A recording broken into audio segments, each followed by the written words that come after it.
On this week's program, Grand DM confuses one thing for another, Jeff pulls a bad argument out of his game box, Daily Loot rolls a natural 1 on natural 20s, Oliver Darkshire is unbeaten in the competition to not make a point, a new reading app helps you become even more illiterate, and the Fellowship of Fans needs help in that area.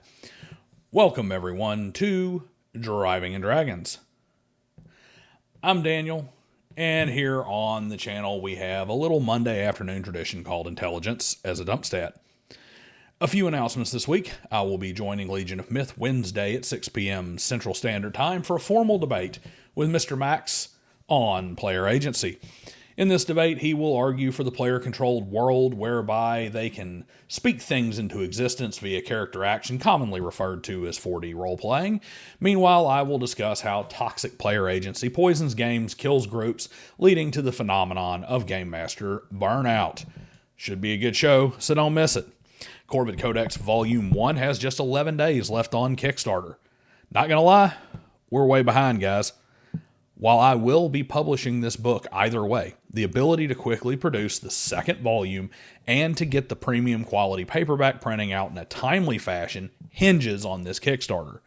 So share it with a friend and get your copy locked down now. This is your chance to be part of a brand new push in high quality fantasy and science fiction writing. While you're here, support the channel and our car giveaway project. Supers, Patreon, memberships, they all go directly to the cause of giving away cool cars. Likes, shares, hypes, and subscription to the channel, they're all free. And they only take 1 second to click that button while you sit back, enjoy this video, and post your thoughts in the comments.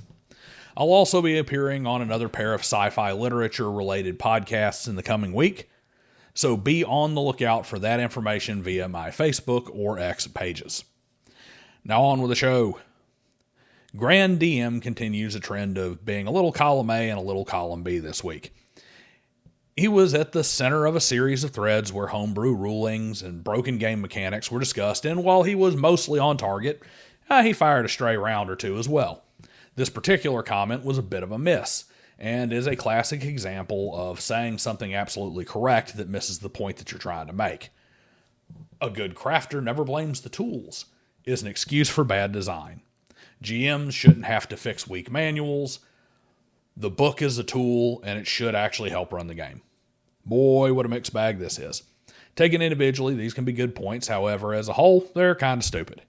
A good crafter never blames the tools isn't making an excuse for bad design. It simply means that saying your welds are bad because you had a cheap rig is a bullshit excuse.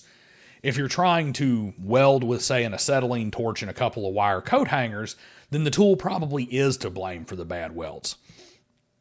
It isn't often used as an excuse for bad design, but it depends very much on the situation, and it's basically blaming the saying itself for the fact that other people misuse it on a regular basis. It's ironic when you think about it.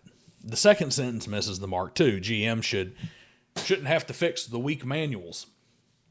Once again, it's a true statement on its face, but it ignores the entire point that no system, no matter how crunchy, can have a foolproof mechanic for every situation. That's both the boon and bane of tabletop games. Unlike a computer game, a player can act outside of the program. That means unlimited creativity and freedom. It also means that a GM has to adapt to that freedom, and that freedom allows the players to sometimes skirt the boundaries of the mechanics in exploitative ways that the GM has to step in and fix. It's just another case of misuse. No, a GM shouldn't have to fix a weak manual, but fixing issues where the players color outside the lines is about 90% of what makes a good GM a good GM. Grand DM doesn't, he does redeem himself in comparison to Jeff's game box, however. Now, these two posts were independent of each other, but as you'll see, Jeff misses the point and Grand issues the correction. Jeff came out with, cantrips don't have to break the game, just say no to free casts, 0-level spells. They were never intended to break the world. This is a solution to the cantrip problem, no doubt, but it highlights a serious problem with gaming discourse. I've said this before, when you're discussing fixing game systems online, or otherwise talking about mechanics, you must assume rules is written for there to be any validity to the conversation. Yeah, Rule 0 exists. Yes, you can fix anything with the application of Rule 0. That's not the point. If it were, there would be no need to talk about gaming, as I could completely rewrite Dungeons & Dragons 4E and say, we play D&D 4E, and it works great. It's an awesome game. I just homebrewed that we burn the player's handbook and replace it with a set of 3.5 books. Gee, my 4E game is great. Or as our boy Grand put it, just homebrew it is the duct tape of RPG advice. If the answer to every issue is fix it yourself, we're not discussing a game anymore. When I say that I'm struggling to get my L28 280ZX to 300 horsepower, you saying, well, I had no issue getting it to 300 horsepower after I dropped in an LS1, isn't you having a hot take about getting power out of a 280ZX. It's you talking about a completely different car. For those who just got hopelessly lost, the L28 is the stock 6-cylinder engine that came in the 280ZX, like the one that you see me working on in a lot of these videos. An LS1 is a high-performance modern Chevy V8.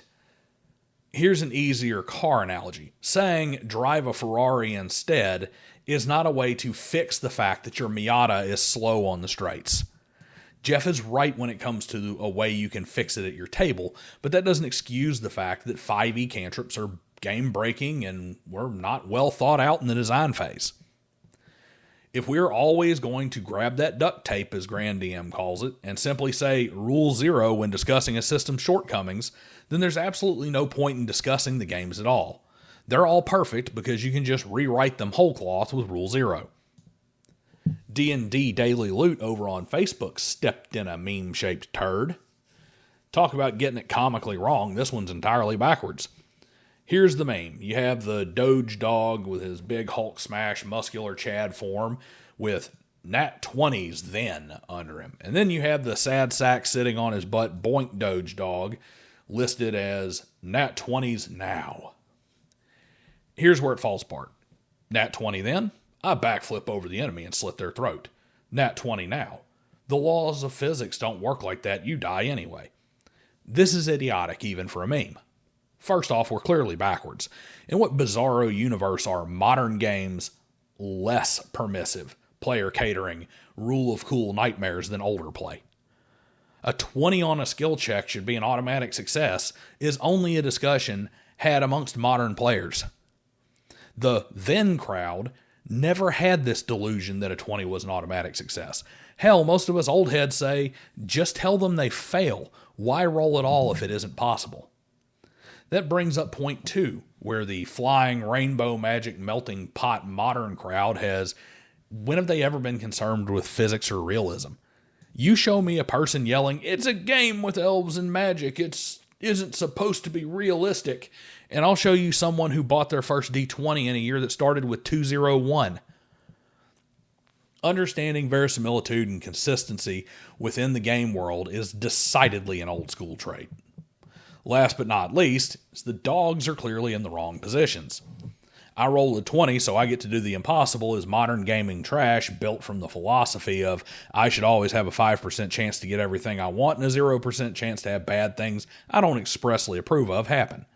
So yeah, this is a strong candidate for the most idiotic meme of the decade. Speaking of idiotic, we have Oliver Darkshire. This blue sky bonehead with the sum total of his self-worth tied up in who he chooses to get his jollies on with made a curious comment on X about D&D. Unfortunately, D&D dragons remain unbeaten. They'll say red are narcissists, blue tyrants, black cruel, green sly, and white just beat their heads against glaciers thinking it's another dragon. What? I mean, seriously, what? It looks like this is supposed to be a reply to something, but when I went through a litany of posts about, all about things that I'd rather bleach from my mind, it was in vain. Because I was looking for any indication of where this came from and couldn't find it. Just found a whole bunch of other nonsense. D&D dragons are unbeaten in what? What's the challenge? Where's the contest here? And honestly, this clown seems more like he's just some kind of weird, anti-white dragon racist anyway. He has a couple of posts about white dragons being dumb, which is ironic because they are generally expose his own lack of intellect. White dragons are described as animalistic and instinctual, And even then, by adulthood, they are the same intelligence as an average human, which is to say smarter than Oliver Darkshire. It's only in 5e that they have a lower than average intelligence as adults, which is just more of 5e being reductive, but I digress. Fighter planes will always be faster, folks. P-51s have more kills. F-15s are undefeated. F-22s are invisible, and MiGs exist. See how that sentence doesn't even make sense as two parts of the same thought? Guess old Darkshire lacks the ability to string two halves of a thought together. Somebody tell me when this moron is on about down in the comments below. And now, as CORVID Codex is coming nearer and nearer to a realized project, we turn to the world of fiction literature. In this case, a brand new app that's taking the internet by storm. If you are an illiterate who lacks fundamental reading comprehension and critical thinking skills, have no fear. Your overlords have developed yet another tool to tell you what to think in easy-to-digest single-syllable words. Does a sentence like, "It came then into Baron's mind that he would go beyond his vow and bear out of Angband all three of the jewels of Fëanor, but such was not the doom of the Silmarils," hurt your brain with its vivid and lyrical depictions? Well, fear not. Magibook will use AI and change it so that it uses the wrong theirs and yours and looks just like your Facebook feed. You can bask in the smell of your boyfriend's colon and maybe even sail that Chester drawers you listed, because Magibook will fix that sentence for you in what passes for English these days. Baron decided he wasn't quiet quitting and could steal all three shiny rocks the elf dude made, but that shit wasn't happening. After all, why read about the tangerine scarlet fire blazing on the horizon, casting its hue across the crests, which shone as if a million diamonds danced across the waves, when you can have the sunset was orange and red and it made the water look sparkly? This is where human intellect goes to die, folks. You want the true danger of AI? This is it. It isn't that it takes anything from creatives and steals or anything like that. It's not that it's bad at its job or anything of that nature. It's that it takes creativity away from man. It eliminates critical thinking. It basically atrophies our brains and makes it to where you can't really be creative because nobody can understand it anymore. Since I mentioned the modern butchery of Tolkien's exceptional prose and unparalleled command of language and storytelling, I guess I'm going to end on that note. Fellowship of Fans and the various mental midgets that view them with anything other than contempt is excited about Rings of Failure Season 3. That right there immediately invalidates any opinions that they have ever had on Tolkien. If you're excited about any announcement from Amazon regarding Lord of the Rings, that is not the press release saying that all their projects are canceled, they're immediately removing all media from the internet, and they're selling the rights, then you deserve less than zero respect that the true Tolkien fans are already giving you. And why are they excited? Well, it's been announced that the blue wizard Palando has turned dark and the evil is rising in the east, etc., etc., etc. Some kind of retarded mystery about Saruman that never existed anywhere except for in these morons' minds. You know, they're excited that Amazon has drank a gallon of water and is now ready to once again whip it out and whiz all over the legacy of Tolkien with their retarded, not a fanfic drivel. I'm not going to get too deep into this here, but once again, Amazon has hired a room full of clowns who consider actually reading what was written to be a detriment to their ability to sufficiently disrespect everyone who laid tucked under the covers as a 4-year-old while their fathers sent them off to dream of great heroes facing endless hordes of evil while the smallest and most humble of them rose up to the challenge of their dark times. I say this about Gary Gygax anytime Wizards of the Coast makes one of their boneheaded decisions, but it could never, ever be more accurate than it is when we're discussing how Amazon treats Middle-earth. These assholes are standing on the shoulders of a giant simply so they have a better angle to piss in his face. Ignore these shows. Don't watch them. Don't hate watch them. Don't review them. Ignore them. Make sure that Amazon knows that you will not do anything to support Rings of Failure. But for these places like Fellowship of Fans and the other morons that are out here acting like this is somehow in anything more than just complete disrespect of the professor, mercilessly attack them in their replies. Don't utter the first kind word about them. Bury them. Or as it was said by Gandalf at one point in time, drive them back into the darkness whence they came. And forget the BC headache powder, folks. This time I need an old-fashioned and a fistful of Vicodin. See you guys next time.